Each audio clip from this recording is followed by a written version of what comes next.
Welcome back, folks, to Cinema Alley, the show where we talk about your favorite movies and their stories. I am your host, James Howe, and always with me today is my co-host, to keep me on track, Chris Cupp. How you doing, buddy? Hi, I'm doing great.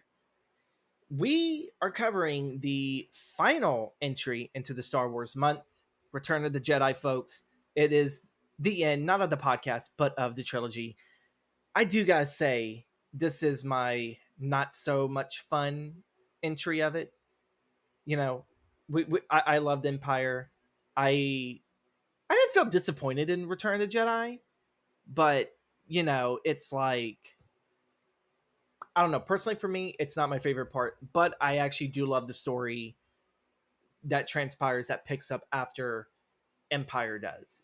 This does feel like Empire Part 2, but for the betterment of our heroes. What about you, Chris?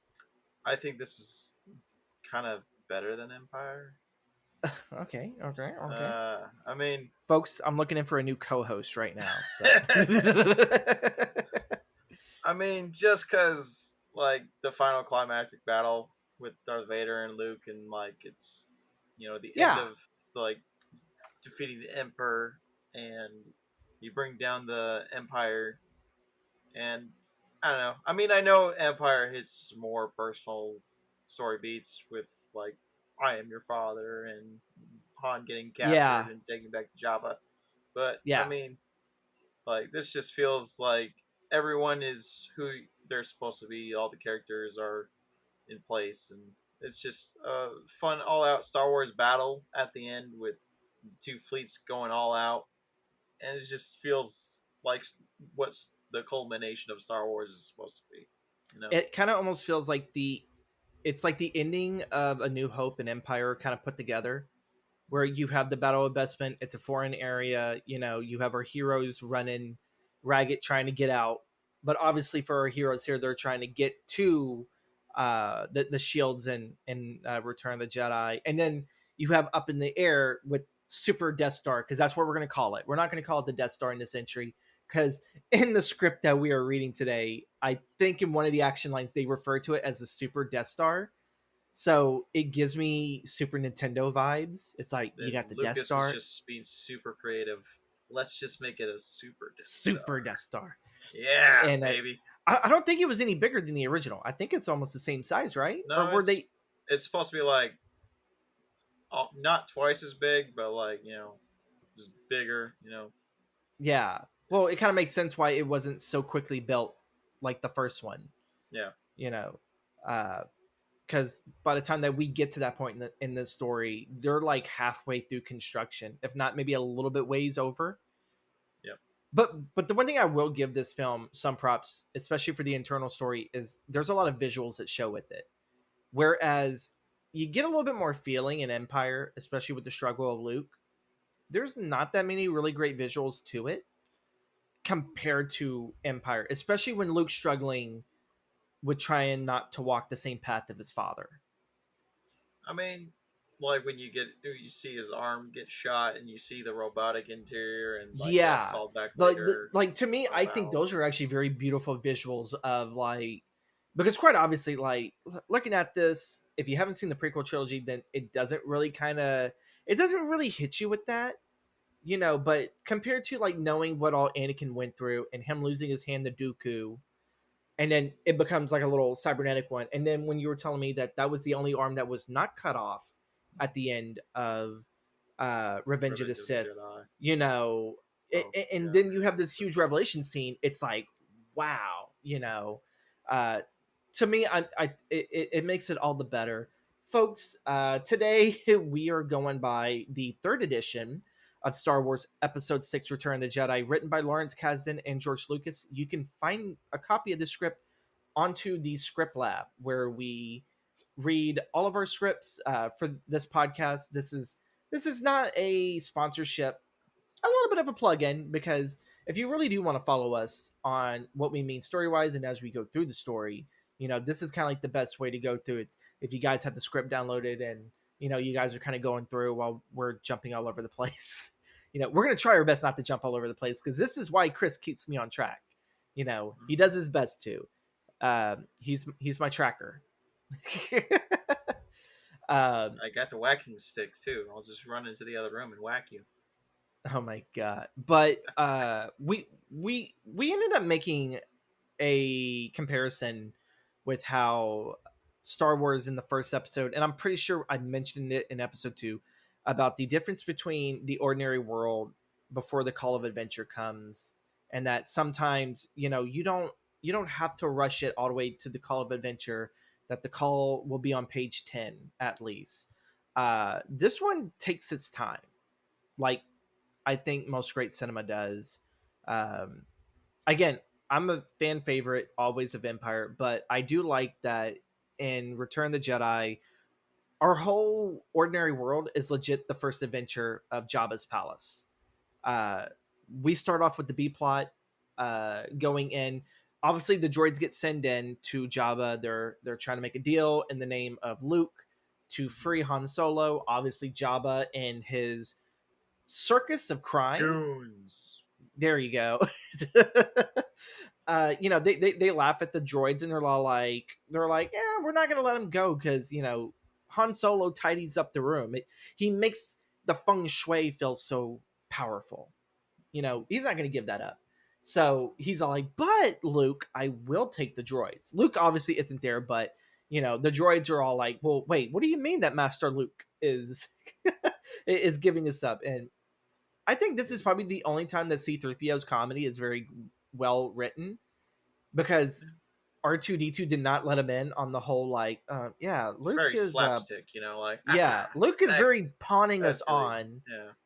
to all of this, and the droids are being sent to the back room to be chipped and all that, and you get a little bit of a Hellraiser moment because when the Chris, do you know what's the name of the alien race of the pig guards? Do you, Gamorreans. Gamorreans? There you go. I'm so Mhm. sorry, pig guards. I will now refer to you as Gamorreans. You lost your Star Wars card. In about 5 seconds, and now I'm going to forget their names. But yeah, so the Monster. Gamorrean guard is luring them all the way through the prison cell to like this weird, dingy, almost basement closet kind of room where you have this one droid essentially torturing other droids, and you kind of get, I don't know. To me, in the scene description, it sounds like Hellraiser, like before Hellraiser was written. So I kind of wonder if that's where Clive Barker really got the idea from. He was all like, man, them droids don't know what good suffering is, and so he wrote Hellraiser. Yeah, it's just kind of weird. I mean, you see him.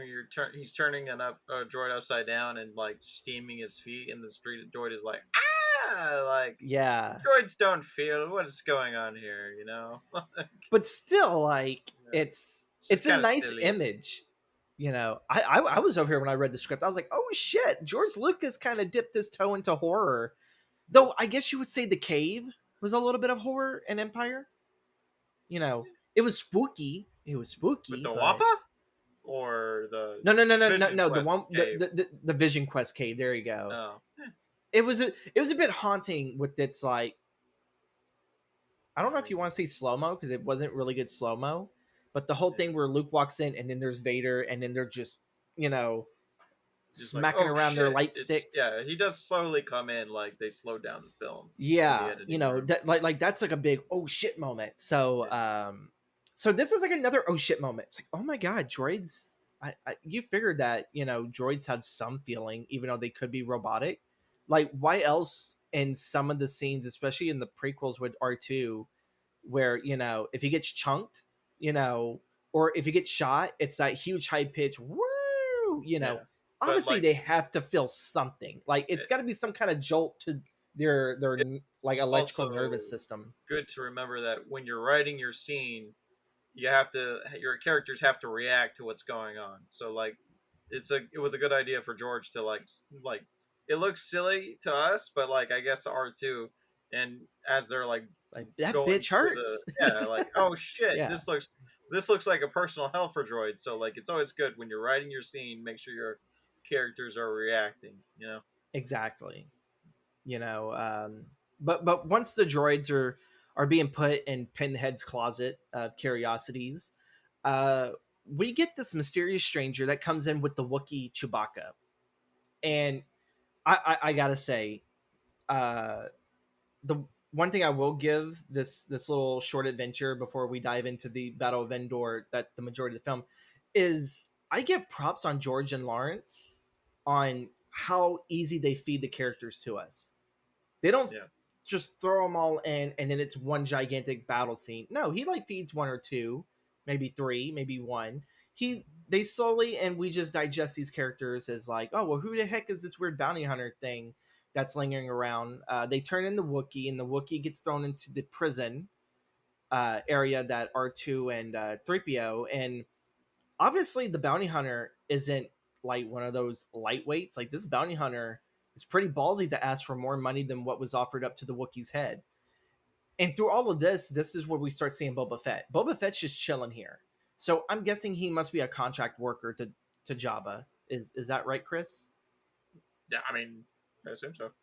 I've never heard of a bounty hunter being a contract worker. Usually they're always freelance. I mean, it But seems like he's on the I guess for payroll. this world, yeah, Yeah. you So, know. I mean, Well, I guess like, Greedo must have been a contracted bounty hunter. Like, he yeah. only went after the heads that Jabba wanted. Yeah.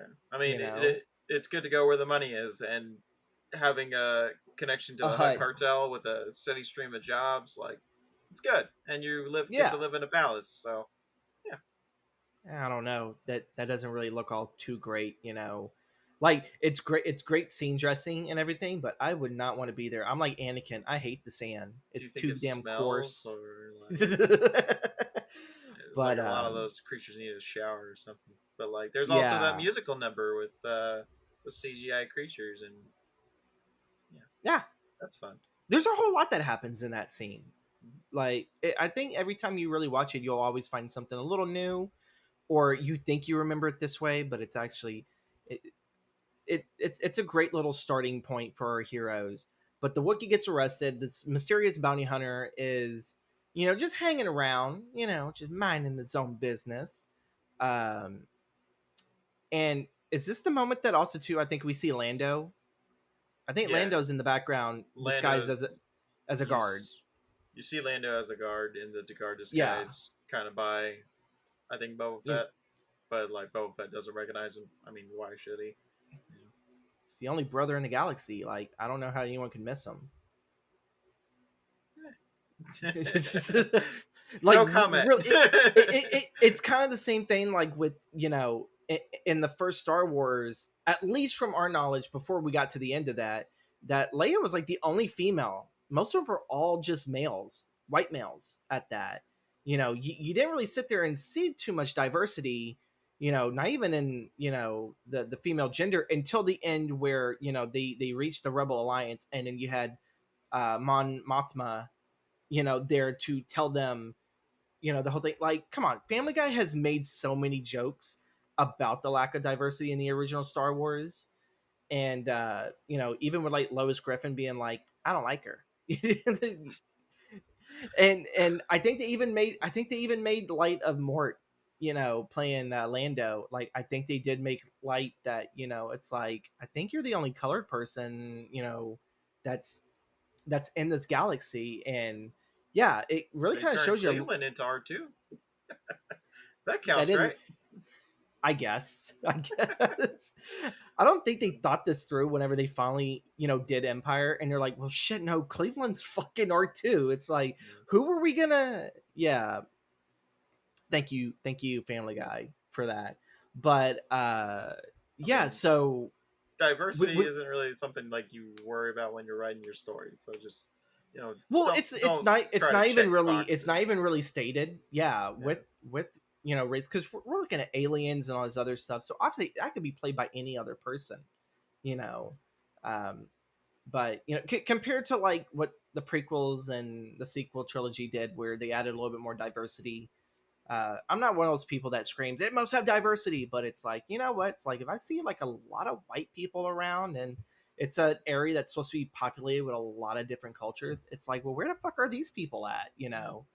just Um, worry about filling out, like turning in your archetypes first before like worrying yeah, about yeah. casting. But so we got Lando already in here. We had this mysterious bounty hunter, and then finally, because oh wait, no, I'm getting too ahead of myself, because there was a party.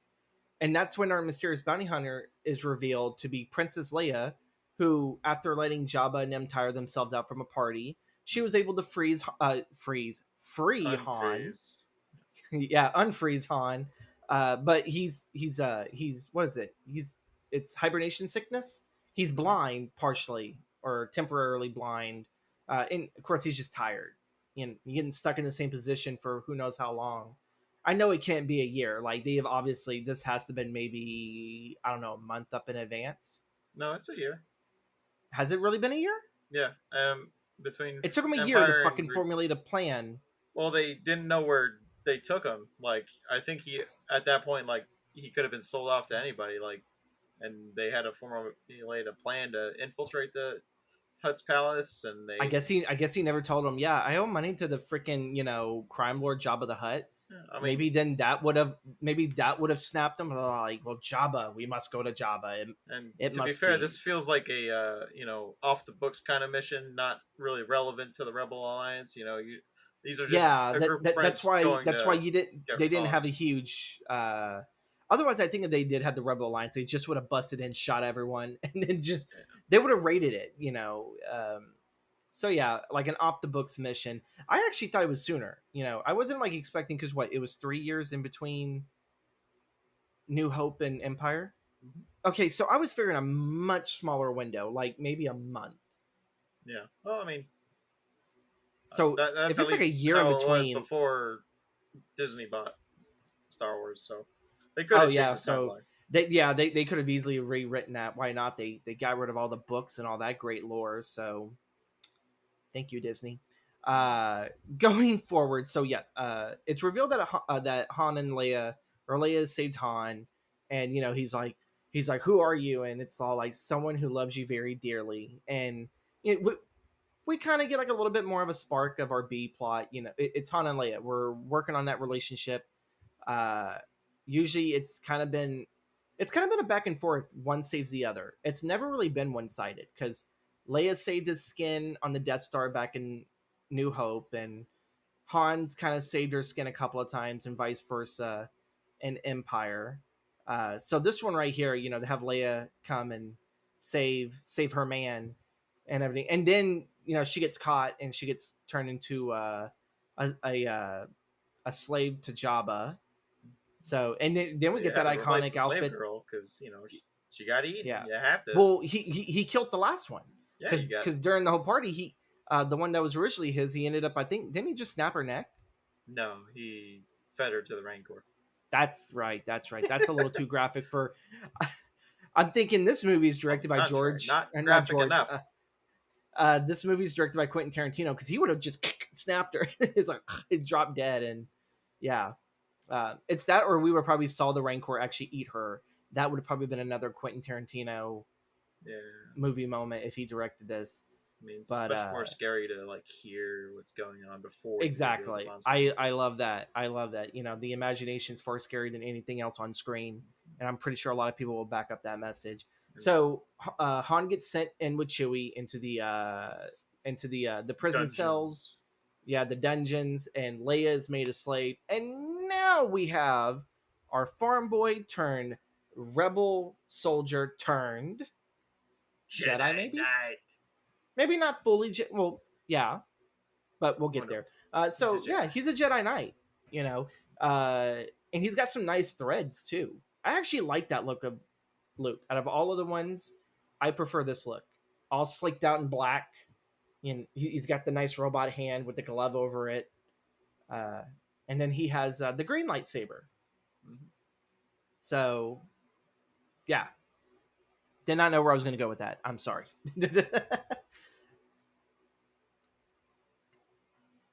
Oh, you keep freezing. Sorry, I didn't know you were doing. Oh my god. Okay, we're gonna have to cut that. All right. But anyway, so Luke has come. He's given Jabba one last chance to free his friends, and this is kind of like the part of the Jabba story I did not like. I hate how often Luke has given him so many chances. It's all like, "This is your last warning, Jabba," and it's like, dude, didn't you say that inside the building? Well, Jabba's not gonna. Yeah, I He's mean, not gonna give up any of we're his on new the toys. we're on the yacht. and I'm about to execute you. I think we're past talking, bro. So, but yeah, he takes him out to the yacht to the sand dunes to get eaten alive, and he's warning Jabba, "Hey, one last chance, bro.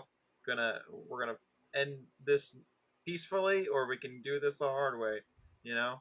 And Luke's already cost him money by killing the Rancor and upsetting the Gamorreans. Ooh, I yeah, remembered. You you know, did. You get your yeah, Star Wars card back. There you go. I did not write it on a sticky note too. But yeah, so with Luke being imprisoned, and now we're on this giant yacht with the little they're skiffs, right? I think that's what they are, the skiffs, the little smaller skiffs, Skiffs. Are you talking the I think ships that they're on? yeah, yeah. Probably. Yeah, probably skips. Oh my god. Okay. Well, we don't have a boat master here to really. So anyway, so Luke is on there. He's giving his one last thing. Free us or die. And it's like, again, Luke, you're giving us way. You're giving us. You should have just killed him. You had the Force. You should have just broke his neck. But that's not obviously the Jedi way. That's more the way of the Sith. Hence why I think I'm always drawn to the dark side. Uh, Luke should have went dark. That's all I should have said. He did go dark, Uh, well, aesthetically and later wise. and later entries and I think in the book lore, I think he did go dark at one point. Yes. In the expanded universe, he became a clone Palpatine's apprentice. Really? Really? Was that the big reveal in the Yeah. book lore? Oh Yeah. my god, Yeah. that sounds Wait, are you that serious? sounds You both don't know pleasant and this? unpleasant. I didn't know this. No, What? Yeah, I remembered Palpatine like I clones think himself. Luke had like I know that Luke I think had a love interest in a kid Yep, in the Mara Jade. extended universe. And Ben can What was his Ben name? Sol. Uh, he marries Mara Jade, which was just like an assassin trained by Palpatine. And turns her to the good side, and they have a kid together called named Ben. Wow. Yeah. So what was Han and Leia's kid then? They had three kids. Two were twins, and one was a girl. None of them were named Ben. No. I guess that must have been what they just took away from the extended universe was Mm-hmm. instead of Luke having Ben, it was Han and Leia. Mm-hmm. Oh god, that's a Yeah. real kick They to the emotional nutsack there, Disney. yeah they weren't I'm too pretty sure all the creative people. with that stuff, were they? Nope, nope. Uh, Apparently not, because the guy who must read the books, was able to pick that up. Now you know how I feel whenever I read books and I see the movie adaptations, and it's like, ah, man, dude, they fucked up that whole source material. They butchered that bitch up. mm-hmm. You know, I'm pretty Thank sure you, they did it Kathleen for worse with Kennedy, Star Wars. for sucking. We got to go back on track. For once, Chris has gotten us off track. So yeah, the whole free us or die. Obviously, R2 has had a plan with Luke, just in the off chance. Which again, I'm kind of wondering how far did Luke actually think this through to know that R2 will be carrying a spare lightsaber? Well, I mean, that wasn't a Did, spare. It was the main lightsaber. He was it? just I yeah. thought he came in there with it. No.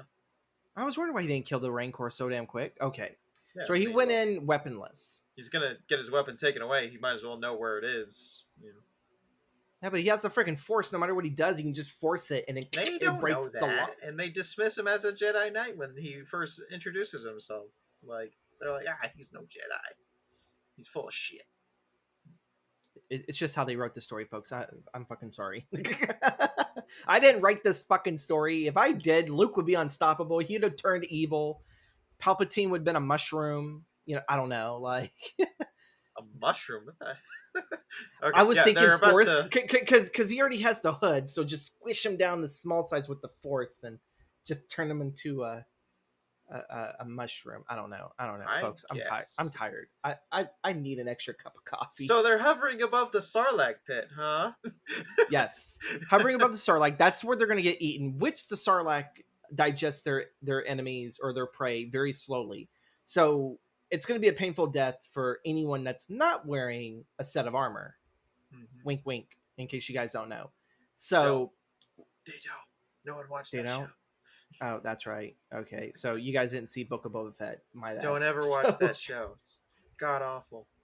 The first couple episodes were fine. Then afterwards, it was like, God, like quit showing us flashbacks. Make the whole episode a flashback, and then let's move on to the plot of the freaking story. Yep. So Luke was able to, after R2 had shot out, like a Pez dispenser, the lightsaber. He's just tearing it down. It's about time that he showed some no nonsense. He's tearing it down. There's craziness. Not Luke, Han is all like, "What the hell's going on here?" Which again, I love this scene with Han because Han's so confused.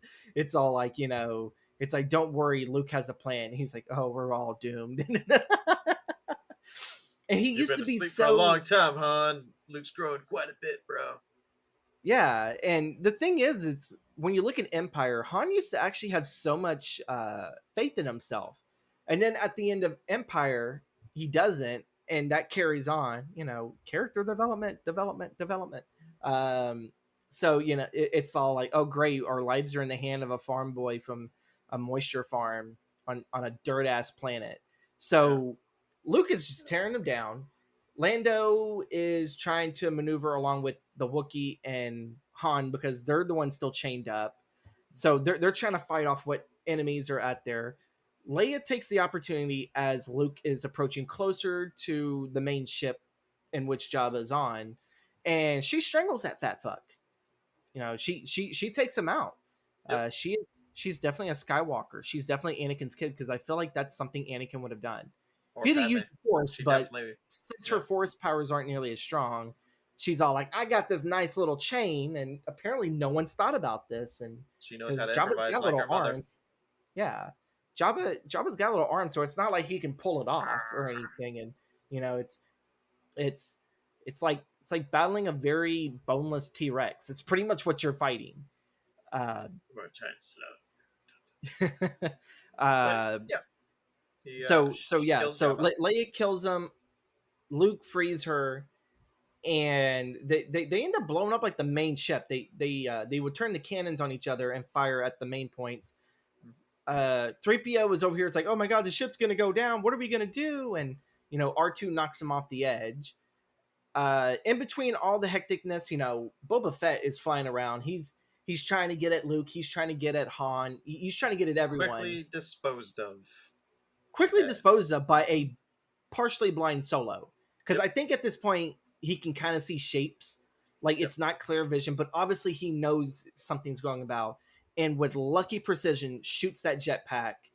And the most badass bounty hunter in all of Star Wars, boom, has the most laughable, dying track. I forgot exactly what track it is. That's a bit of film history for later on that we can Leave try to it to dive Lucas into. to create a really cool looking character and then kill him off in an unceremoniously cool, like not cool way. Well, kind of makes me wonder if the original intent for episodes 7, 8, 9, if Boba Fett was to return, I wondered if they were gonna kind of reveal that, or maybe he was just like, nah, let's kill him. I Uh, ain't got nothing. I mean, I know that Josh Trank movie was supposed to be a Boba Fett solo movie, but then they turned it into the Disney Plus series because they needed content, and I think they just couldn't work with Josh Trank. They And saw that Josh taking Trank Fantastic Four movie, and they're like, "Meh." Well, I mean, you know, I think can't he win just them didn't all. like You working can't with win the them big all. studios. But But also too, you know what though, I do think if Josh Trank would have taken that, he probably would have made that a lot better. Because in reality of the Book of Boba Fett story, that probably felt more like a movie that was stretched out. It's kind of the same thing like the Kenobi stuff. I enjoyed what I saw, but Kenobi should have been a movie. yep, And Disney was high off of their farts on turning everything into a TV show, even with the MCU. I think that's why some of Phase, what is it, 4? 4. Yeah. While Phase 4, it's all like, oh man, that could have been a movie. And it's like, yeah, could have been a movie. Yeah. Could have been a movie. The only thing that really It's worked, like TV format wise, was WandaVision. She-Hulk, I think, did a pretty good job. There were some episodes where I was like, no, not feeling it. That It show's wasn't until about episode 3 where it really hit its stride, and not many people stick that far into a show, unless you're a diehard MCU fan. But I digress. So yes, Boba Fett falls into the Starlight Pit. Funny little scream, and that's pretty much the end of him for the rest of the original trilogy. And pretty much our heroes escape. They escape blowing the hell out of Jabba's palace. Jabba's dead. So we've kind of wrapped up all the loose ends. Would you say of episode 4? I don't think there's anything else holding them back now, other than Vader and the Empire. Yeah, no, they can get the hell off Yeah, Tatooine. yeah, they do, and with that, that for one, that's our entire ordinary world. That is it. And this is about 30 pages into the script of I think it's 102 pages, but I don't count the title script. It's a 101 page script. And yeah, like the first 30 pages, bam, it's all, it's fighting Jabba and his forces. And now we can move on with the main course of the film. Luke is going to the Dagobah. This is his clear call to adventure. He wants to be a full-fledged Jedi, so he's going to go finish his training. Um, since he could not defeat Darth Vader during their encounter in Empire, so he needs to finish the training in order to at least be on some equal level ground. Um, and this is kind of, would you say Luke's more of a patient man now this time around? Yeah, Empire definitely humbled his ass, especially after Yeah. he got his ass whooped. So And he's we definitely were talking about this last episode about the themes and the lessons that Luke needs to learn, and it most definitely, he was super impatient. He was impatient in A New Hope, and yeah, losing his hand to his father, and then nearly dying, only to telepate to I can't speak, what are you only trying to say, to James? What are you trying to say, man? I'm saying that chances are you may have to carry the rest of this fucking episode. Okay, so Luke talks with Yoda, and he's like, "I need to learn. Is there anything else for me to learn?" And Yoda is on his deathbed. He was like, "You know what? I'm about to croak, so you're good, man. Just don't die whenever you fight the Empire and the Emperor and Darth Vader." So yeah, he finally believes he's a Jedi, and he's like, "Nope, not until you face your father and renounce the dark side." So he finally has a talk with Obi-Wan Kenobi, who pops up and he's like calling him out. "Bro, you lied to me. Mhm. Darth Vader is my father. Darth Vader didn't kill my father." And then Obi-Wan Kenobi's like, semantics, right? Believe it or not, killed, Obi-Wan Kenobi is a total killed. dickhead at this part of the fucking Yeah, script. I Because it's mean, all like, yeah, I forgot to tell you about that. And sure, he and he didn't still doesn't tell Luke everything. physically kill Anakin, but he did metaphorically kill Anakin. So I was right, sort of. And Luke just is like, "You dick, you crazy old man." But yeah, so he talks about Darth Vader being his father and the fall of the dark side, and he reveals that he has a sister out there, and Yeah. he immediately deduces that Luke Leia is the only girl around, so that must be her. Well, it can't be Mon Mothma. Yeah, and He's supposed to be a twin.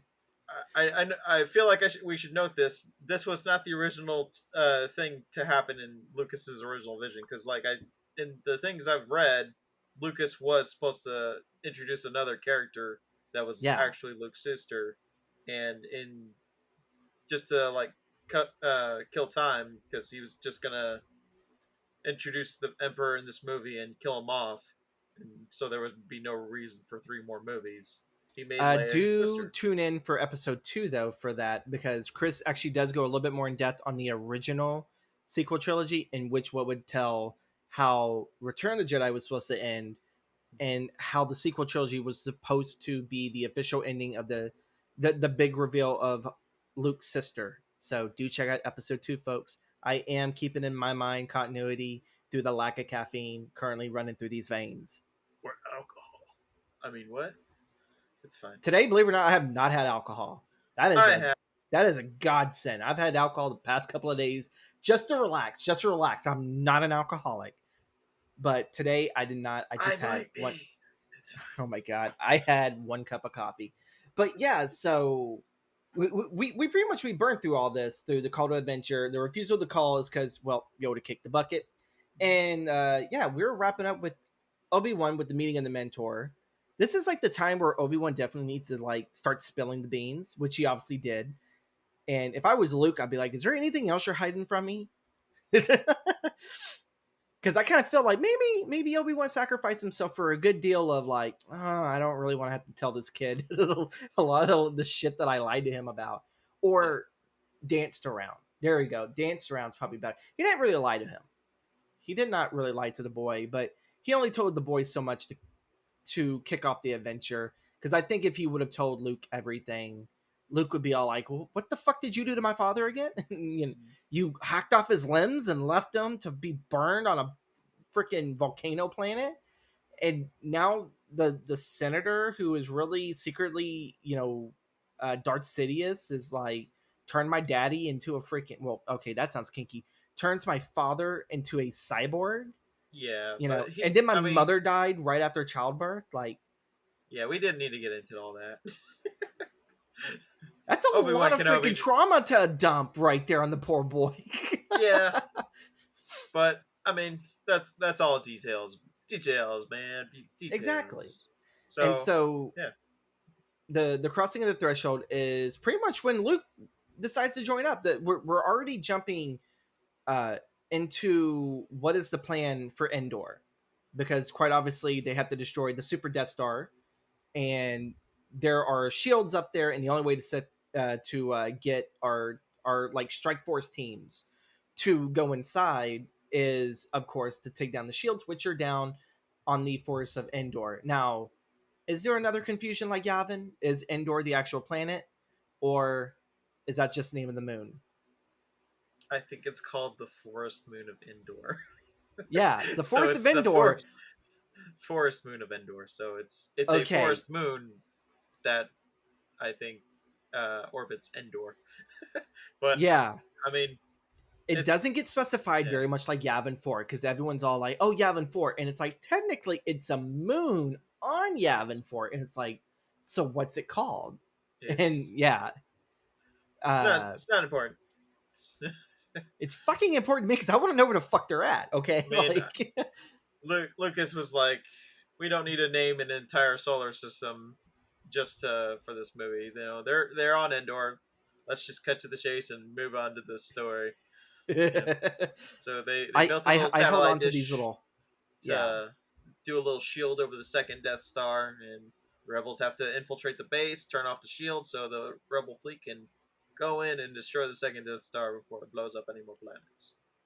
And this is kind of where, I don't know. To me, I think this is also probably part of the reason why Return of the Jedi isn't also much my favorite. Is it kind of feels like the B story of Han and Leia really get kind of pushed under the rug a little bit. Like, it's not completely dropped, Yeah, but usually in Empire, anytime that we had a scene with Han and Leia, there was always some kind of tension of, will they, won't they? Obviously they've kissed, and at the end of Empire, the iconic "I love you, I know" kind of dickish thing to do, Han. But you know what? That's I think Harrison Ford would do that to begin with. So I don't know. It feels like the story has been finished, but it's not quite finished. Like, there's still a little bit left of it, and it's kind of stretched and scattered throughout the rest of this movie. yeah. I It's mean, it's you not as gotta prominent as Empire. also remember to Han, the events of Empire Strikes Back probably only felt like 2 days to him, and for everybody else, it's probably been a year. So Yeah, they weren't the exactly process. together by the end of Empire before he got Yeah, frozen. So he's probably thinking maybe things happened in that year time span between Leia and Luke, and maybe he's just not sure. He we do thinks there's get still that love later on. triangle going on. Yeah, He still we do suspects get that that. she's not 100%, but she also did greet him with someone who loves you and then smacked a big kiss on him Right, when she unfroze him. So, you know, Empire more or less confirmed the feelings, so this one is definitely maybe them locking in exactly into the relationship, but it's not as nearly, because really, like, who cares about that when we're on a freaking planet full of teddy bears that can freaking eat you and everything. It's like, I don't think we care about a love story. All we're going to care about is, like, can these fuckers survive the killer Care Bears from outer space, uh, while fighting the Empire and try not to get blown up. That's pretty much it. That is it for Han and Leia. Yeah. It's not the end of their story, but there are just bigger obstacles in their way that, love technically is not on the number one to-do list at this moment. But yeah, so Luke is joined on. He's pretty much going to be a member of the strike force that's going to go down on the forest moon of Yavin. I was about to say Yavin 4 Endor. My bad. It all rhymes. Yavin 4 Endor. It all rhymes. Yep. And believe it or not, that's our first act. Our first act moves pretty quickly once we leave Tatooine. It's snap, crackle, and pop. We're hitting these freaking beats. There is no taking your sweet ass time. Because we're getting ready for the final battle. What is there left to do? And so now we have, for what, the last 50 or so pages, then we got an all out battle. We're gonna find some new allies. We're gonna catch up with our enemies. And with that, Luke commits to his friends and the Rebel Alliance to knock out the Death Star. Luke faces an assortment of obstacles. The first one is the psychological impact of Luke and Vader's bond. Vader already knows the moment that the Strike Force team gets there, because they are under disguise once more again as the older shuttle. The code does match. It's an older code, which again, it's a throwback to the first one. It didn't click to me till afterwards, and it's like, oh, it's a whole throwback. I was like, I like that. Throwback to what? And it's a throwback to the first one, because remember in the first one when, if I remember right, I think they were trying to use an old code to sneak on by. Did my brain have another fart again? I mean, I don't remember when they could have been using a code. They were like in a shuttle and they were pretending. I think I had a brain fart because I don't think that happened in episode 4. Holy shit! Yeah, I don't think that happened in episode 4. Are you okay? We may have to do a coffee break. So yeah, they're in an older shuttle. It's an older shuttle of the Empire that they were able to get their hands on. It has an older code, but they were able to get past the security to get down into the forest. And in doing so, they didn't really hide anything. Vader knows Luke's there, and it's another power revealed that the people who use the Force, that pretty much any time that Luke is around, Vader knows immediately. And we kind of get the same thing with Leia and Luke, but again, this is focused more on Vader and Luke at the moment. It's not so much focused on, the brother sister yet. That is to come in a couple of pages. So they go and they land. Vader knows, and Vader actually wants to go down there. And then Palpatine is all like, "Are your emotions getting to you?" It's like, why do you want to go down there? It's like, why do you want this? Why do you want that? Quite obviously, we could just kill the kid. And that's what it kind of feels like. It kind of feels like maybe Palpatine doesn't... He wants the kid, but obviously, I guess since the kid did not, pass the quote-unquote test, yet of what was an Empire, I don't know. Did you feel like maybe Palpatine kind of sat there and thought that maybe Luke wasn't powerful enough to be recruited to the dark side? I think when Palpatine talked to Vader and Empire, he was genuinely concerned for his safety, because he's like, oh crap, there's someone who could rise to challenge my power. And then Vader drops the idea of, hey, what if he could be turned? So exactly, Palpatine is always playing an angle, and you can sense that when they're always talking like, bring him to me, let's we'll turn him to the dark side together. And Palpatine, he's always just looking to replace his apprentices, with someone stronger and powerful. Yeah, well, like, I don't know, it could just be me, but it always seems like Palpatine very much flip-flops. It kind of makes me wonder, does he really know what he wants, or is this just the whole assortment of the game to keep people on their toes? Oh, he knows what he wants. Yeah. Well, I don't know. The way how the sequel trilogy went, it didn't sit there and seem like that. No one planned the sequel trilogy, so exactly. That's why I keep attacking it. Mm-hmm. So Vader senses Vader wants to go down there, but Palpatine's like, pull the brakes there, Fisher Price. It's you're not going down there, not yet, at least. I guess more or less maybe it's another test for Luke to Palpatine.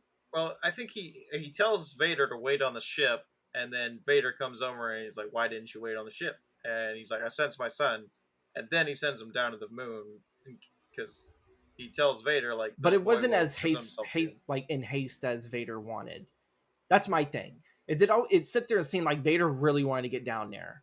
You know, it's all like, oh, my kid didn't die, even though technically, I think at the end of Empire, he still sensed his son was alive. He knew that was not going to kill him. Well, I mean, he knew Luke was alive before Luke even like you know showed Yeah, up in this movie. before Luke even, contacted with his sister. But Yeah. again, I feel like a lot of this stuff, as much as it's an obstacle for Luke, it feels like it's still nothing but tests for Palpatine. It's like Palpatine is it's constantly, it's like he's trying to keep an eye on Vader, but also too he's got this big eye on Luke and trying to sit there see if Luke can, I guess, last as long. Like all of these things that he goes through with fighting the Empire and all that. Like, I don't know. To me, I look at it as like it's a test of, can you be as tough and ruthless and maybe even more dangerous than your father? Because it kind of also sit there seems like Palpatine's just getting ready to get rid of his ass. Well, yeah, I mean, Yeah, that's Palpatine. You're always looking for the next big thing, the next he big did it with Dooku, apprentice. Yep. and he did it with Darth Maul, but I think that was an accident. Well, I mean, they were always like pawns to him. Everyone's a pawn to him. Yeah, yeah, He's not looking for someone to succeed him. He's looking for an attack dog to send after people. exactly. Luke is just that So next thing. Luke and Leia go through this whole huge chase scene now, all through Endor. It's nothing but bike chases. Han tries to, I guess, get back into the whole thing of all like, oh, I can be bad and tough, and he fucks up, and he's only left behind to fight one trooper while the other one hauls ass. And Luke and Leia essentially go through this chase all throughout Endor, fighting. Which to me, I actually do think these are very well done. These are very well done, The and I'm pretty sure it's Lawrence Kasdan. The chase scenes on the motorbikes, Yeah, because it's just the structures. Not everything is so overly like, okay, we switch over to this guy's bike and that guy's bike from like their point of view in the headers. Is that it almost sticks very much. It'll either have it where it's just exterior force of Endor, and that's pretty much it. They, I think Lawrence was able to kind of reel in a little bit, very much like an Empire of telling Lucas it's like you don't always need to do a header every time that we're trying to look at a new character, that you could do these different ways of structuring the script in which you could probably still get the focus of each character, but not have it where it's like interior exterior Luke's cockpit. You know what I mean? Like you could still do exterior this, and then just within the action lines you can still make that focus on whoever you need to focus on. yeah, it's Not really a definitely montage, more. but it's a little bit more cleaner. Yeah, It's cleaner and it's it's easier to read through. more focused, I guess. Like it's not, Yes. it doesn't jump around everywhere and focus on different people. Like it's just this is what's happening in the scene. You get what you're able to follow along while you're reading. And Hence, this is probably why most of George Lucas's stuff, he always had partners writing. I don't know. I think Lawrence didn't write the prequels, no, but I do think George had someone else write it. Like it you was think always story by. I think in the prequels? in the prequels. I know No, George. I think directed the prequels. I think he wrote all the prequels. I don't think anyone Did he? else had it in Did, writing. well, Yeah, double check. yeah. Phantom Menace. Fact checked on that one for me as we go through. And through all of this, Leia gets knocked off the bike. The bike explodes. Luke was able to catch up to him, and when he came back to Han and Chewie and the rest of the gang that are part of the strike force to take down the shields on the moon, uh, obviously Leia didn't come back, and so they go and they split up. They try to comb the forest to look for her, and they couldn't find. The only thing they could find was the helmet. So then they immediately started wondering, holy shit, what happened to Leia? And that goes uh with our characters meeting the Ewoks. So they were uh abducted by teddy bears. Leia meets the first one, which again, they all have like little names, but they're not that big on character. They're not that super important to really remember their names because there's so many of them. and each of them only really kind of help out in a certain area that really you don't really have to kind of know too much of what their names are. But Leia meets one of the first Ewoks, who helps her take out some of the troopers that were, I'm guessing, answering the the sounds of their bikes being destroyed. So it was just probably a local troop of troopers that were like, "Hey, we heard some gunfire. Let's figure this out." So so Leia and the Ewok pretty much take out two of them, and while we go through there, we have no clue what's going to happen to Leia, other than that she found a new friend, and we pretty much just pick up on the rest of the heroes that trigger a trap that Chewbacca, right? Chewbacca snared it. Yep. He Yeah, sees a big Chewbacca, hunk of meat and he wants to eat it. and he snares it, and they all get captured. R2 is over here with his little mini saw, compartment. He's like a Swiss Army droid, and they all fall. Didn't really quite think that all the way through. I'm pretty sure Luke could have at least grabbed a hold of something and could have saved him. Hey, But they at all least we're out. collapse. That's what we wanted, right? Yeah, yeah, We're out of the they're out trap. and everything, and they pretty much become kind of like kebabs. They become kebabs to the Ewoks. The Ewoks tie them all up. How else do you cook your but human they victims, James? Like, no answer.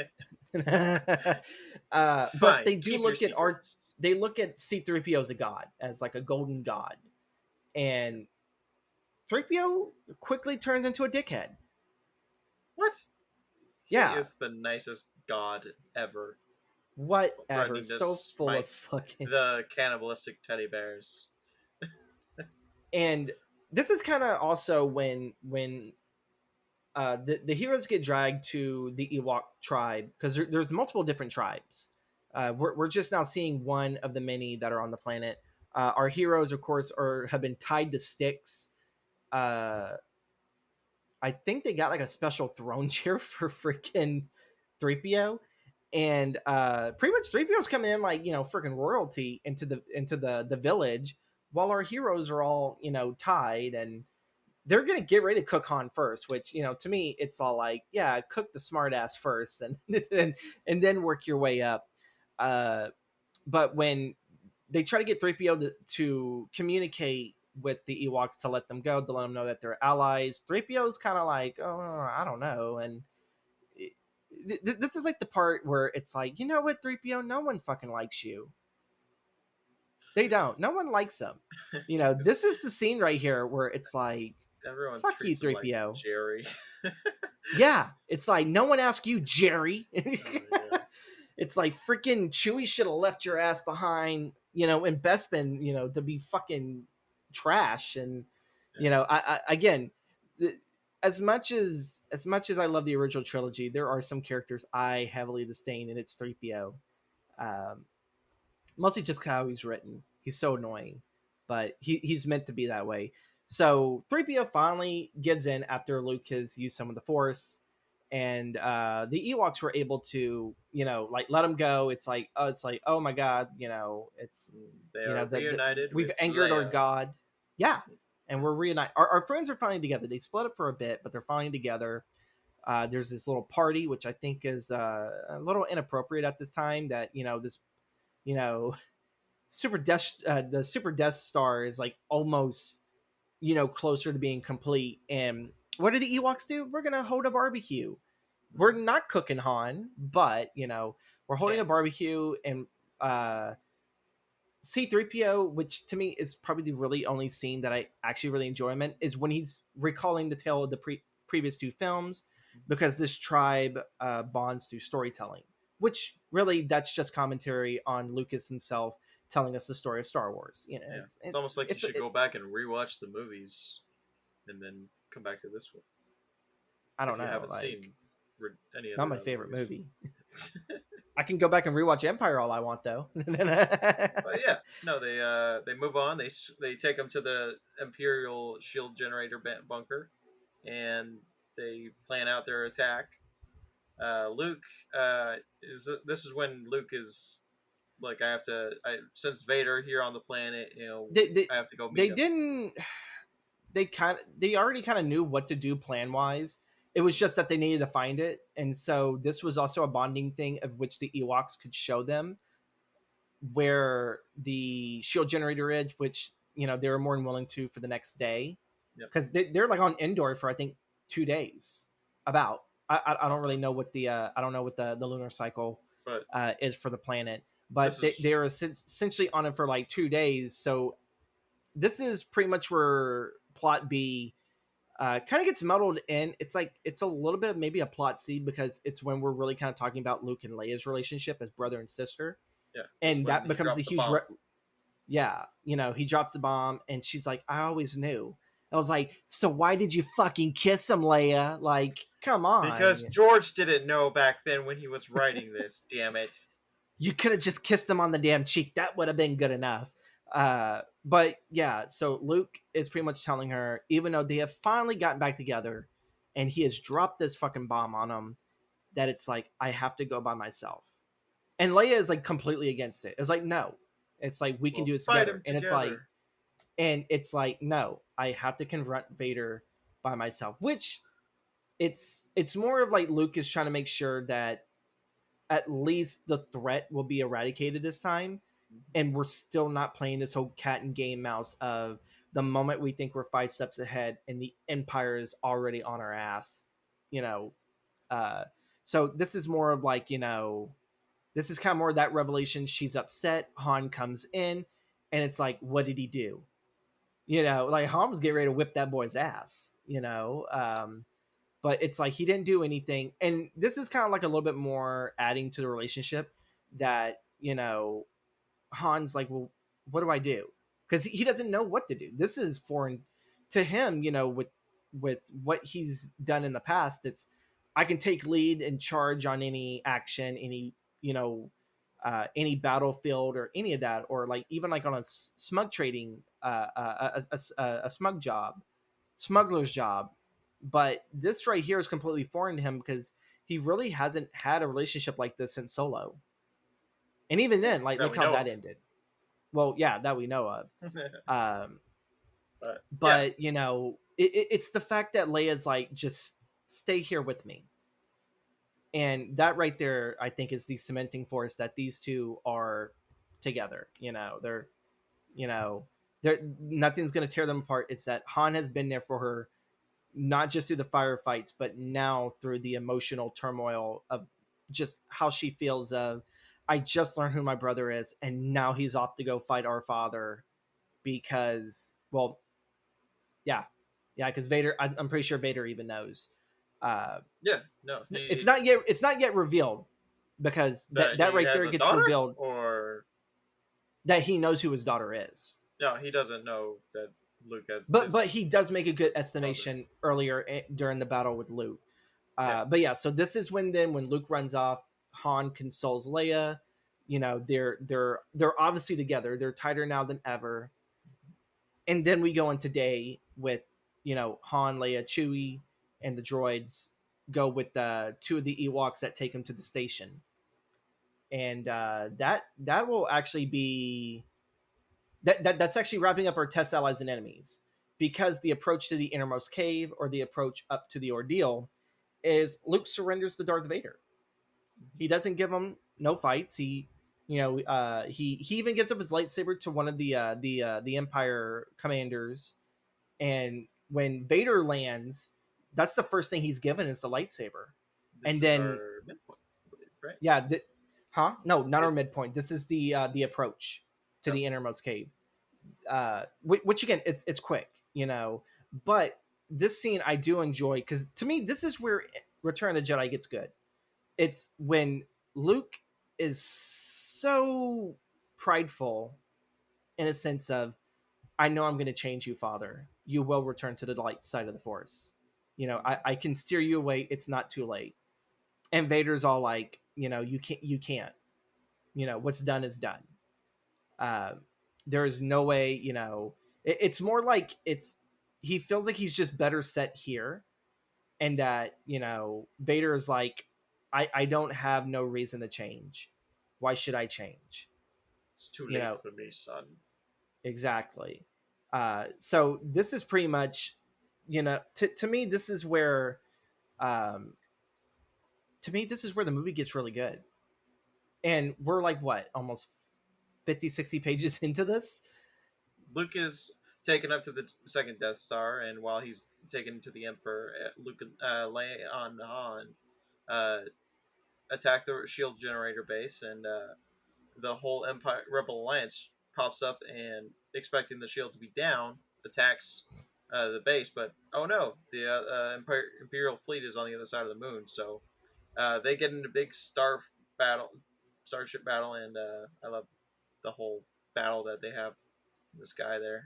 It's just This is another peak point of Star the film where Wars. I really enjoyed with, Yeah, when they jump out of hyperspace, yeah. and they think the shield's already down, which obviously our heroes are just a little far behind, and then bam, because Luke's already up there, and Luke's going to see all this, and the Emperor is all like, let's test the laser, and obviously this is far powerful because it didn't leave nothing behind. It was just like, what, space particles? It's probably Well, about I it. mean, they blew up a ship and yeah, Yeah, space dust. But yeah, it's there's that whole buildup of is Luke going to be tempted to the by the dark side to save his friends, and yeah, it's something that leads up to the fight. Like, okay, I have to take my moment to attack the Emperor before like this escalates even further because he can sense like, oh, the tide is turning in the Emperor's favor, and so I have to make my move. I have to destroy them before this gets out of hand. And yeah, he's having the whole emotional fight with his father. Vader's trying to convince him to come to the dark side. Look, the thing, this is over. Just come and join us, and I will spare your life. And then he's like probing his mind, like, oh, I see you have a sister. And he's yeah. like, maybe if Well, you don't, oh, she will. and it's funny because for Vader, who like doesn't really kind of care, it's like he does care. It's like if you didn't care so much and like would just kill this kid, it's like, why didn't you just sit there then and just kill him? It's obvious that Vader does care, even though he doesn't sit there and tell him. He does care, I and mean, of course he's doing this all in front of his freaking boss, and it's like, we you have know, the uh, good point of like having watched the prequels, so we know like this is where Vader's coming from. This is a rebuilding of his family. This is his second chance at what yeah. he tried to do with Padme, but she rejected him, and there he is But getting rejected again. of course this is also to just like, it's just a huge big reveal that when the Emperor is all like, do I need to worry about you, about the Skywalker kid? It almost seems like you actually care, and then it's all like, no, I don't. And then here he is right here, like fucking lying to his boss to his face and everything, and it's like, it's, yeah, it's like sitting there and telling your boss, no, I didn't do this, and lie to him, and then you're fucking doing it right in front of him. And it's all like, oh, the irony here, this whole situation, It's like it's that like, Pikachu meme, like, don't do this to me. yeah. Management told me And not to do this. but Palpatine knew, like you always say, Palpatine always knew that despite as much as Lord Vader going into the dark side, is that when it comes to Padme and his kids, this is what was going to be his downfall. Yep, this is what destroys them. And Exactly. Luke finally takes on Vader and embraces his anger and strikes him down and cuts his hand off, and the tables have turned. And so it's a little Yeah. poetic there. Now To he's the me, the one best scene who's in the whole yeah, movie, and the best scene was when he saw the reflection, and it's all like, I'm no better than him. yeah. There's also this theory that when Vader is probing Luke's mind, he sees he, that Leia is his sister, and Mm-hmm. it's reminding him of the time he tortured Leia on in A New Hope. So like, oh crap, I tortured my daughter, and he's like still trying to process that. And this whole time, Luke is coming at him angry and just that's why he's like kind of like, oh no, and just like Is that supposed to be a it's deleted losing. scene, or was that just like, Uh, I think it's just a fan theory. I don't think it's confirmed or anything, but it's a cool little fan theory to like get behind. Yeah, Like because like he's getting Luke had him on demoralized. his ass. Yeah. He had him on his ass. Mhm. And And that's what led up to, this whole ordeal, all of this, where Luke is forced to choose. And it's not like a easy choice, because again, his people are being obliterated by the Death Star's laser. And there's not that many of them left. They're blowing through cruisers.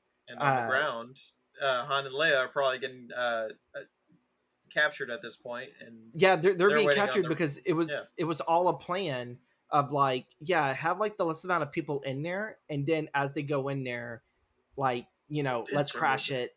It's the They pincer. took away the detonators for the charges. Yeah. And yeah, They there's a whole lot on Luke. they And they surround him. yeah, Wait for the and Ewoks to save their ass. Deadly yeah, teddy bears. the deadly little the Care Bears from outer space. So yeah, Luke again, he doesn't want to kill his father. And the emperor's like, all right, I'm tired of this shit. It's like electric zaps. You've lost, emperor. He's over here. It's like, you're not going to change me. You have lost. And it finally actually pisses him off. This is the only time that the emperor's ever shown emotion. Yeah, well, he, this is the he's first been time very something isn't going his way. Everything else has gone according to plan except for this. So yeah. and anything and, that and, and yeah even Luke learned his manners from Uncle Owen and Aunt Peru, because he says please to his father to help him.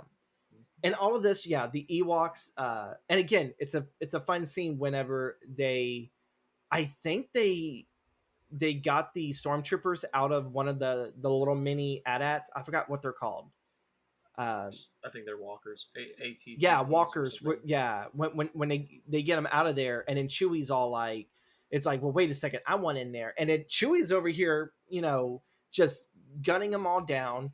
Han and Leia are able to get the detonators to go. They destroy the shields, and boom, there we go. Lando finally has his opening Lando to and them finally have that get in open there. opportunity to go. Yeah. And The tide is I don't know. turned. It kind of felt like the script tried to make that like a big moment where Lando and them are there, but it kind of feels like Lando and them are a bit of an afterthought. Like, we know the Death Star is going to get destroyed, but obviously our interests are more within the Emperor's throne room and then down at Endor. Yeah. It's more of like, okay, our heroes have destroyed the shield, but there's still Empire down there. Can they get rid of them all with their new allies? And can Luke be able to do what he needs to do and then get off of there before Lando and them, blow up the power station? No. Luke But dies, but but and but but that's to the me, end of the movie. I still kind of felt like, I guess, Lando's moment, even in the script, I don't know. To me, it feels like it's so easily brushed. It's all like, oh yeah, I we mean, it forgot. kind of is. Lando has to do this. He has his part, but I don't know. I just don't. You I need don't the see it Millennium as like, Falcon, so like you yeah, need someone like piloting it to destroy the inner thing. It's yeah. just a little I extra to the space battle yeah, ahead. yeah. You have to have a space battle at one point. Uh, with Empire, we had it at the beginning, in a sense. We didn't get at the end, so we had to sit there and we had to come full circle, like what New Hope did, and end it with a dog battle, a dog fight, up in the space. And On the ground with when the Ewoks. Luke, going back to Luke, because there's so much that happens. So I'm sorry, folks, if it does seem like we jump around, but a whole lot happens in these final moments. They really do. So when the Emperor has Luke on the ground and is just shockingly, taking the kid to town. Haha. I was so not trying so hard to make an electric pun. Um, Vader actually does have this is his moment of turning. This is his moment of going into the light side. And he was able to pick up the Emperor, though with the electricity still going through. I guess the Emperor's like a rod then. I guess that's how the power kind of works. I always thought it was the manipulation of particles, but I when mean, Vader picks him up, it's like the electricity transfers over to him, and then that obviously fucks up with the breathing apparatus and what Vader needs. And he's Vader, mostly cyborg, so the yeah, electricity going through and conducting with the metal in Vader that Yeah. probably burned him out and But was the Vader final kills nail in the the old coffin. fucker. That's what he does. He kills the old fucker. He throws him over, and he. And what's funny is, I do think in the movie, I think Palpatine is still shooting electricity out of his fingers. No, no, he I think is. when he's falling, like I he's think he's just going, like, he doesn't know how to turn it off. it, yeah, and he's so scared. It's like, I forgot to turn it off, and Mhm. who knows? Maybe that's what causes the explosion. And he I goes just into kind of the figured maybe he would core. just freeze out in the vacuum of space, but I guess it's the power station. If he Yeah, got so close that it just kind of like zapped him like a flight trap. yeah, and then he And blows up into evil fumes. And was his, it fumes? I just thought it was well, it's space just, dust. I mean, it was like some plasma explosion, some shit. I don't know, but like But yeah, so his Vader, soul the is reward. destroyed. Too much for the Kathleen Kennedy sequel Right. trilogy. I know we keep attacking it. We definitely need to find other ways And to we will attack it. never stop. So, uh, of course, this is our seizing the sword moment. This is our reward. Vader does what needs to be in order to save his son. And of course, this is also at the time, not too long afterwards, where uh, Lando and them are already inside. They're already fucking the place up. They haven't hit the power station yet, but we know it's coming because you know Luke knew that his father could do it, and this is kind of more that father son moment of welcome back, Dad. We still Yep. don't forgive you for torturing your fucking sister, you sick fuck. I didn't know at the time. Oh, you got a pass George now, Lucas bro. did write it in the script. Yeah, he didn't write it in the script. It's true. But But yeah, no, there's dragging his ass to the shuttle to escape the blowing up Death Star. You know, exactly. We close Act Two with that revelation with the Emperor's death, which is very odd because you figured that would save for the resurrection, but no. But yeah, the Emperor is defeated. Luke isn't out of the woods just yet. The Death Star still needs to be destroyed. That is what Lando is there for. So when Lando does make it there, and they were able to fire the rockets and destroy the power station, Lando and them are gunning the hell out of it, and Luke is dragging his father, even though his father told him, don't worry about me. And it's all like, are you fucking stupid? It's all like, he's like, what you just did, I'm dragging your ass back here. let me And see you with my own and eyes. and you get that one last moment of father being alive where they remove the helmet. He didn't break his neck like they did poor Stewie, but they removed the helmet because in his last dying times, he wants to see his son with his own human eyes. And he looks nothing like the guy who played Anakin in Revenge of the Jedi. It's a totally brand new actor. Um, In Revenge of the Sith. did I say Revenge of the Jedi? Yeah, it's It's the okay. coffee. This film It's was the lack of once coffee. called Revenge of the Jedi. Exactly. So maybe that's what it is. Maybe I was channeling that. No. So it's just a nice father son moment, which really that's all what this trilogy is supposed to be. It's supposed to be about family. It's supposed to be about how not to torture your daughter, and how your daughter shouldn't kiss your brother, or really your son. There's a whole bunch of really fucked up shit here, but essentially the whole theme of the trilogy is family. Um, Vader passes away, and Luke was able to actually get him onto a shuttle, and they were able to escape. They're able to celebrate, and with that, our resurrection is our resurrection is the heart to heart moment. I kept thinking it was the road back, but the resurrection is the heart to heart moment, Yeah, and because then our return Anakin to the Skywalker elixir. returns. Yes, our return to the elixir is yet another party. Which I gotta say, these Ewoks, they really love the party, Yep. right? Well, when they used the little bears from what was it, the Cleveland Brown show and the Family Guy one? Yeah, I think Yeah. they were drinking kegs. I think they were partying. But we didn't see that in this film. But they were all celebrating. They defeated once more the Empire. The Emperor's dead. They hold like a special funeral ceremony for Vader with his helmet back on. And when all of our heroes are together, Han and Leia are together. They're a happy couple, soon to have a kid that will become a huge problem in the next series. Uh, I know, bad writing. And Luke, you know, there's a huge weight off his shoulder. Luke has saved his father. They have destroyed the Empire. You know, there are good things going ahead. Until what I've learned before we were started recording, when we learned about what happened to the New Republic. Oh my god, I'm so super pissed off. But that sounds like you know some real world politicking on what happened in the New Republic. But they're all celebrating, and when Luke looks off, you know, as if something was catching his eye, we see not only Yoda and Obi-Wan smiling in approval that that he is officially a Jedi. The Jedi's are back. Yep. Uh, but then you also get, All the especially if miniatures. you're watching Star Wars on Disney Plus, you get the Anakin Skywalker from the prequels popping up to Hayden smile. Christensen Hayden cameos. Christensen, there you go. Yeah. You get him. I forgot who was the original actor. God rest his soul. I know he passed away, I think. Um, Uh, yeah, I can't think of the original actor, but he was originally. You did see him there, and it's so funny because with the timeline between Revenge of the Sith and A New Hope, it's like, man, they got fucking old quick. Sebastian Shaw. You mean the leader of the Hellfire Club? Yes. Okay, so actor Sebastian Shaw, God rest his soul.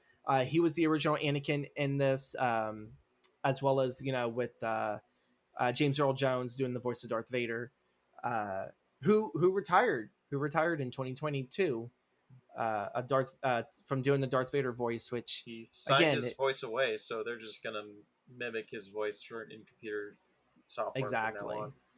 Well, I don't know how much you need a Darth Vader really. Like he as much as yeah he's crucial to the Skywalker story. There's not a whole lot to really kind of do with that. So, Oh, they'll bring but him back yeah, so like right away. that's it. There's nothing really different in this script compared to the movie. I think this is the one edition, kind of similar to Empire Strikes Back, where it's very much faithful. It's very much faithful to what was filmed. Uh, I mean, Chris, just a do you have any? small few differences. Like after they and destroy Jabba's yacht and get back to the ship, there is that extended goodbye sequence that they filmed with them getting on the Falcon during a sandstorm and Luke jumping in his X-wing, which they I didn't thought really need. I thought that was used. No, No, they get on they fly away on their little away from the burning yacht, and then they cut to them on the being in skiff. space. Yeah, Okay, skiff, okay. The skiff. famous swipe, the Yeah, Lucas swipe. Yeah. Okay, I could have swore. But then maybe they did film it, but I saw like a deleted scene. Maybe then that's could have been what I was thinking of. yeah. But yeah, That's a so deleted scene that they did film, but so yeah. so I have to ask you then, if that's it for the film comparison, is what do you think about the trilogy as a whole? You know, we just finished. It took 3 episodes to get the original trilogy, you know, story done. What do you think about it? First two are great. This one feels a little like it hurts from the whole congesting it into his original ideas just congested into this one story. Like it's never easy to end a trilogy, and they obviously weren't sure like There were if going they to were be going to get more. the like because they already weren't sure if Harrison Ford was ever going to come back for the third one. They're probably not going to come back for the fourth one, and you know it's a great trilogy overall. I mean, it's still a top tier trilogy. Do you think it's better than the Godfather trilogy? I have never seen the entire Godfather trilogy. I've only seen the first two, so I can't even sit there and I, say that neither. I've only seen the first one all the way through. I don't think I've seen the second one all the way through. But like But compared to Lord of the Rings oh, trilogy is nothing beats great. Lord of the Rings. Not even Star This Wars. Star beats Wars Lord of the doesn't even beat Lord of Rings the for Rings. me. Yeah, but that's just because I'm biased and I love Star Wars. Well, But I'm on the Tolkien side. You're on the Lucas side. Obviously, Tolkien is far better. But I digress. but uh, but yeah, I really do think that this is actually not that bad of a story. It took a very simple approach to the hero's journey.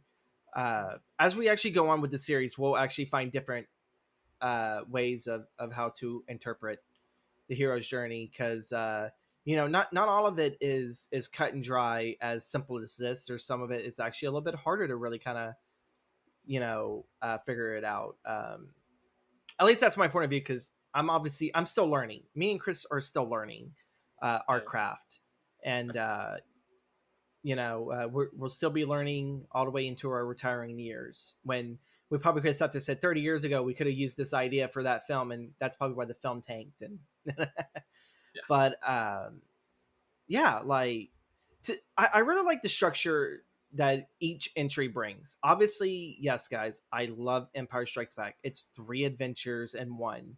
This one was really 2. It was like a really small short, and then a not so feature length battle, which I guess is also in turn of what probably Chris kind of feels. It's kind of it's Yeah. I mean, it's squished in. this just it uh feels like the full realization of what Lucas wanted for Star Wars, because like you get the adventure on the ground, you get the space battles, you get the final confrontation sword laser sword fight. This is what I think Lucas was planning in his heart. He's more of a big story guy. He's a big oops, my bad. He's a big picture kind of guy, and when it comes to like the smaller minutia things, I think yeah. he needs other people to help him out and hammer that out. But like big picture wise, story, Lucas had a great story, you know, and I Well, think I he do know put that on screen. In the ILM documentary, they mention that with that Luke is probably better as a director. He's better working at people. At least whenever he was working on Star Wars, when it comes to the prequel stuff, that's debatable. But at least going from the original trilogy, uh, yeah, we could sit there and see that it's harder for him to get the story down on paper, which is why we had Lee Brackett and Lawrence Kasdan and the other 2 entries. Lucas, to me, I still think did pretty damn good for the first entry. Yeah, Like for the first one, that was pretty cut and dry hero's journey, and it was still entertaining. It was very much fun. yeah, It wasn't dark and brooding like Empire, and it wasn't so rushed like Return, but it was actually really nice. I preferred the worlds that were in the sequels a little bit better, but yeah, that's like really only because we only explored one world in the first one, which you have to take a baby step for the first one. Introduce us to one new world, and let's see where that goes. that's all we could afford for the budget. Sorry, guys. Pretty much. But like, uh, yeah, Lucas was able to definitely explore and expand the universe with the prequels, and that's what he wanted. That's what he did. Yeah. To me, also, when I look at the first Star Wars, I think of it as a very nice, smooth story. It does, like, you could still look at, like, the Tatooine adventures and then go to, like, the adventures of, like, the Death Star and learning to be a Jedi. And then the final battle when Luke is giving into the Force, while doing his dogfight battle. And Han comes in for the rescue so he can get that great shot in and save the day. I feel like that kind of blends in a little bit better as just one singular adventure. But if you kind of look at it the way how we've looked at Empire and all that, you could still cut it up as 2 stories. Uh, but yeah, like, again, it may feel rushed and condensed, but I still enjoy the trilogy. I still enjoy it. It's still something that I go back to yearly and watch. Um, it's almost like having like a really good book and you have to read it once a year. It's like it's such a great adventure. It's like you gotta watch it at least once. Yep. Um, and yeah, like, that's Star Wars. That is the original trilogy. Next week, or next month, as I should say, we will be covering South Park Bigger, Longer, and Uncut. Uh, Yeah, yeah. the uh, musical. the what? Well, it's music. I mean, there's music numbers in it, so Yeah, I there's like to music think of it numbers, as thinking of it as a musical. but yeah, that's what we're going to cover next month on the podcast and everything. Again, it's been wonderful covering Star Wars. It was nice going through here, seeing where the stories came from script to page. Really, I only think that the biggest changes were really just deleted scenes in the original one. Other than that, I actually really kind of felt like these scripts stayed as faithful as ever. I think And again, the huh? conversation between Luke and Ben Kenobi was a little bit longer, if Yeah, I'm remembering right. Like but Ben that definitely could be went in a stuff little that bit they more work depth. on. That could Yeah, be stuff that they worked on set to rearrange. yeah. You know, it's we're obviously not reading the final scripts. We're reading scripts that are in progress or scripts that are getting closer into a shooting script style. Um, but again, you know, these are amazing stories, and we cannot wait to uncover more stories. You know, in this, like, I still feel like this is episode one for us, Chris. Yeah. We have stuck with a world for 3 episodes straight, but it still feels like it's episode one. To Um, part 3 of episode 1. part three of episode, yeah, it makes sense. It's the maybe we need to cover other trilogies down the line. Maybe a Back to the Future. We can find the scripts for it. Oh yeah. I still have not seen part three. I've not seen the entire one. I've seen part one many times. I've What? seen part two only once. I've never seen part You've three. never seen all 3 Back to the Future movies? And I love westerns. So you figured part three would definitely sit there and snag me. I've never seen Back to the Future part three. Are we about to get a new host now for the show? Well, we're definitely gonna watch the trilogy at some point in the future Yes. now, because Yes. what the hell? Oh my I god. got it on my That Voodoo for you if you want to check it out. But man, Oh, okay, sweet. Then yeah, I can definitely try to find some time within my busy schedule to to watch it on Vudu. But folks, that'll do it for today. If you have a movie that you want us to cover for the show, do tell us it on our socials. Chris, where can we find you on the socials? Zealous Slacker, All Instagram and over Twitter Instagram and Facebook if you want to look that hard. But yeah, and Zealous Slacker. folks, you can find me as the Gothic Storyteller on Twitch and on Instagram, and I am on Hive Social. So you'll actually find me by James Howe on there. I will have, you know, both my streaming and my podcasting and film stuff all on there. But do send in the DMs to there if you guys want us to cover a film that we have not covered yet throughout the series, and we will search for those scripts as best as we can and cover them for you. Don't forget to leave a review to support the show, as well as join our Patreon so you can see the video only show. Thank you guys so much again for listening and watching, and don't stop watching movies. Thanks, Have a great day, guys. everyone. Thanks for joining us.